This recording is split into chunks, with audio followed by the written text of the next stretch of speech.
क्या कभी आपने सोचा है कि हिंदू धर्म में बच्चों का दाह संस्कार क्यों नहीं किया जाता?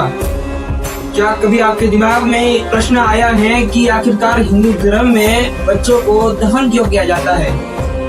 देखिए, हिंदू धर्म में अग्नि का दाह संस्कार एक पवित्र और शुद्ध माना जाता है।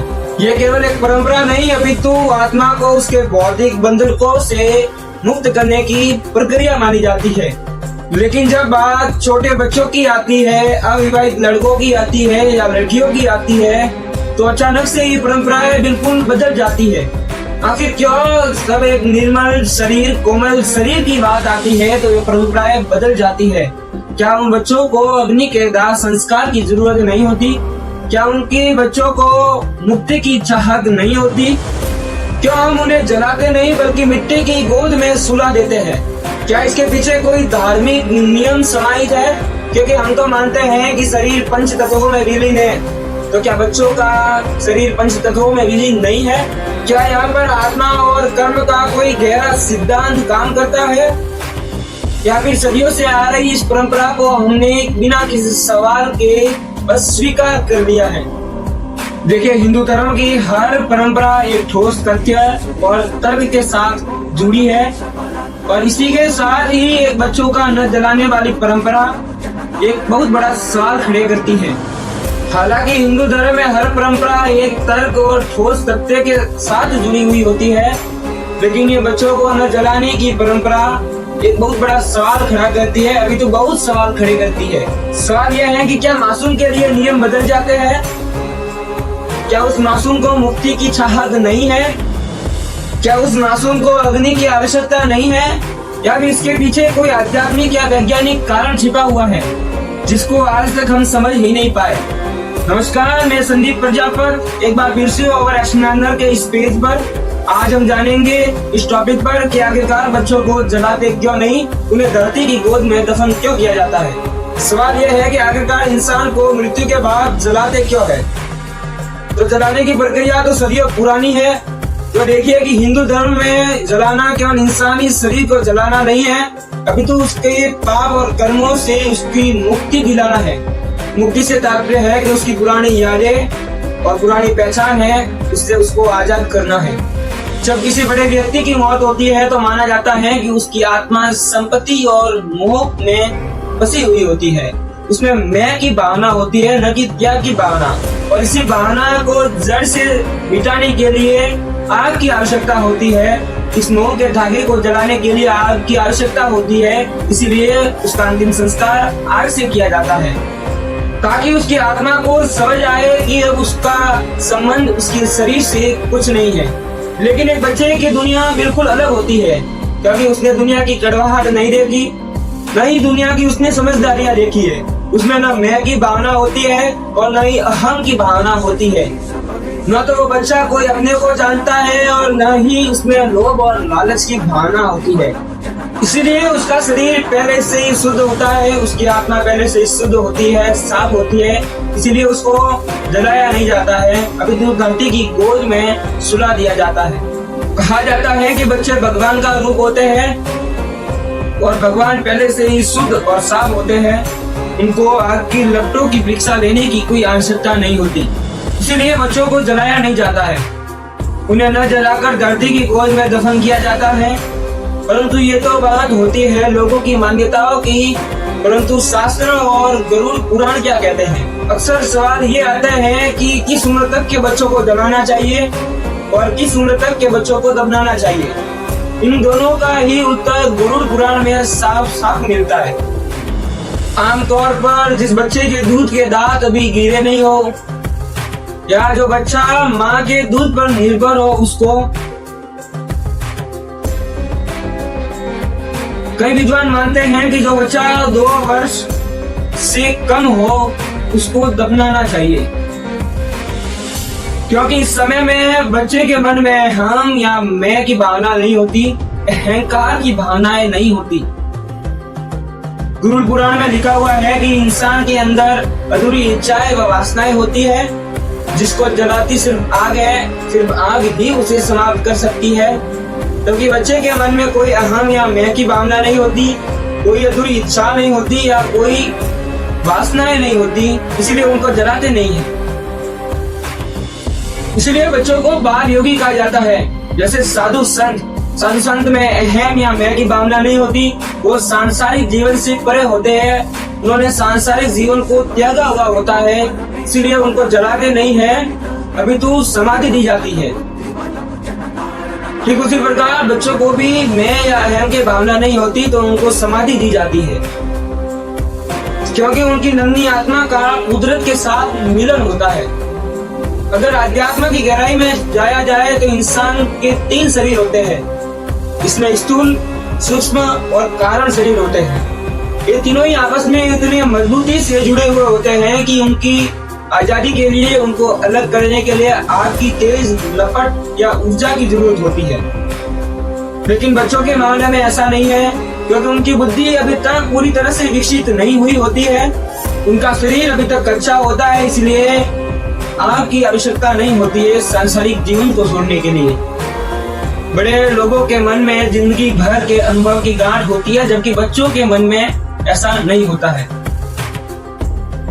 इसलिए बच्चों को जलाने के लिए आग के तेज ताप की आवश्यकता नहीं होती, अपितु मिट्टी की ठंडक में सुला दिया जाता है, ताकि वे शांति से अगली यात्रा पर निकल सके। अग्निदाह संस्कार करते समय आपने यह भी देखा होगा कि कपाल क्रिया की जाती है। कपाल क्रिया जिसे अंतिम में उसका सर लाठी से तोड़ा जाता है, ताकि प्राण आसानी से निकल सके। क्योंकि माना जाता है कि समय के साथ इंसान की हड्डियां बहुत मजबूत हो जाती है, परंतु छोटे बच्चों का जो मस्तिष्क होता है वो काफी नरम होता है और कोमल होता है। माना जाता है कि छोटे बच्चों के यहाँ का ऊपरी हिस्सा है वो खुला होता है काफी समय तक, उसे ब्रह्मनंद द्वार कहा जाता है, और उसी जगह से उसके प्राण निकल जाते हैं। उसके बाद उसको आग की लपटों की जरूरत नहीं होती, उसे शांति से दफना दिया जाता है। क्योंकि हमारे ऋषि मुनियों का कहना था कि जिस इंसान की आत्मा आसानी से निकल सके, उसको आग की कठिन परीक्षा देने की कतई आवश्यकता नहीं होती। और यही संवेदनशीलता हमारे हिंदू धर्म, हमारे सनातन धर्म को एक अलग धर्म बनाती है, एक खास धर्म बनाती है, जहाँ हिंदू धर्म में शरीर के शारीरिक संबंधों का पूरा ख्याल रखा जाता है। इसी के साथ हिंदू धर्म में इंसानी शरीर 5 तत्वों से बना हुआ होता है। 5 तत्व जिसमें आग, पानी, मिट्टी, आकाश और जल होता है। आग का कार्य है कि शरीर को रूपांतरित करना, जबकि मिट्टी का काम है उसको सहारा देना।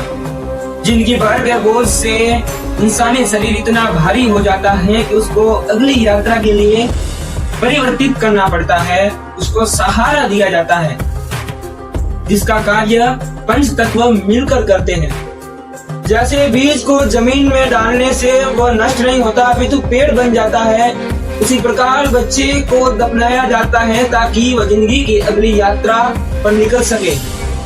देखिए, क्योंकि भारत विविधताओं में एकता लिया हुआ एक देश है, जहाँ पर हर जगह अपनी अपनी अलग अलग संस्कृतियाँ है और परंपराएं है। यहाँ पर कुछ बच्चों के दूध के दांत नहीं गिरते, उनको दफनाया जाता है, तो कहीं पर 2 वर्ष के कम बच्चों को दफनाया जाता है, कहीं पर 5 वर्ष तक के बच्चों को दफनाया जाता है, और कहीं पर अविवाहित बच्चों को दफनाया जाता है। यह सभी परंपराएं अलग अलग जगहों पर अलग अलग ढंग से होती है।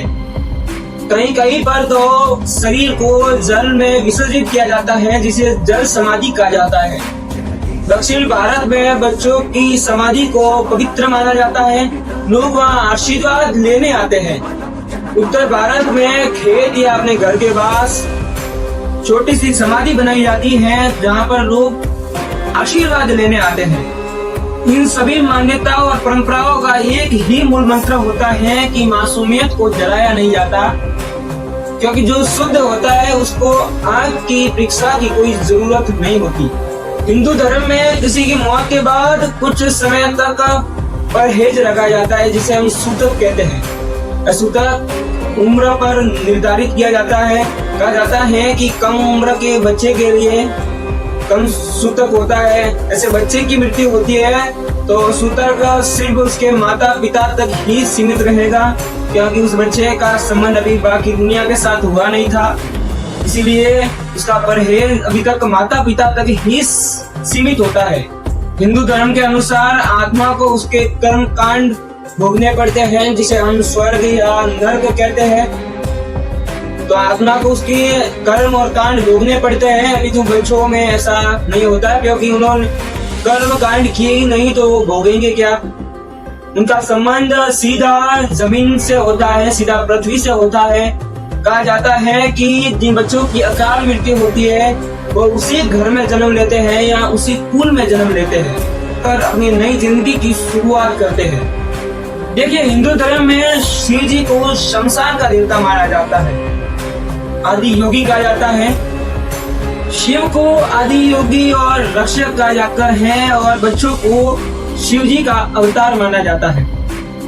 कहा जाता है कि बच्चे भगवान का रूप होते हैं, क्योंकि भगवान शिव स्वयं भस्म लगाते हैं तो खुद समाधि में विलीन रहते हैं। इसीलिए बच्चों को समाधि देना अर्थात भगवान शिव जी को सीधा सौंपने के बराबर है। जैसे शिव निराकार होते हैं और माया से परे होते हैं, ठीक वैसे ही बच्चे भी माया से परे होते हैं। उन्हें सांसारिक जीवन से अभी कोई मतलब नहीं होता। बच्चा बुराइयों से पूरी तरह अछूता होता है और ये परंपरा उसी को पक्का करती है। छोटा बच्चा अपना सांसारिक सफर पूरा कर चुका होता है और अभी उसे किसी भी शुद्धि की जरूरत नहीं होती है। इसीलिए मिट्टी की गोद में सुलाना अर्थात शिव जी की गोद में सुलाना या उनको भेंट करना, जहाँ पर दुख और पीड़ा नहीं होती। हिंदू धर्म में शरीर से हमेशा ज्यादा आत्मा को महत्व दिया गया है और बच्चे को ईश्वर का रूप माना गया है। इसी के साथ ही आज की इस खास कहानी की समाप्ति होती है। मिलते हैं आपसे एक नई वीडियो के साथ अगले वीडियो में। अगर हमारा वीडियो आपको अच्छा लगेगा और लगा ही है तो इसीलिए हमारे चैनल को सब्सक्राइब कीजिए, वीडियो को लाइक कीजिए और सब्सक्राइब के पास आने वाले इस घंटी के बटन को जरूर दबाइए। अब अगर आपके दिमाग में भी कोई है बेहतरीन कहानी जो आप हमारे मुंह से सुनना चाहते हैं तो हमें कमेंट बॉक्स में जरूर बताइए। हम जल्द ही उसके बारे में वीडियो आप तक पहुंचाएंगे। धन्यवाद। जय श्री राम, जय हिंद, जय भारत।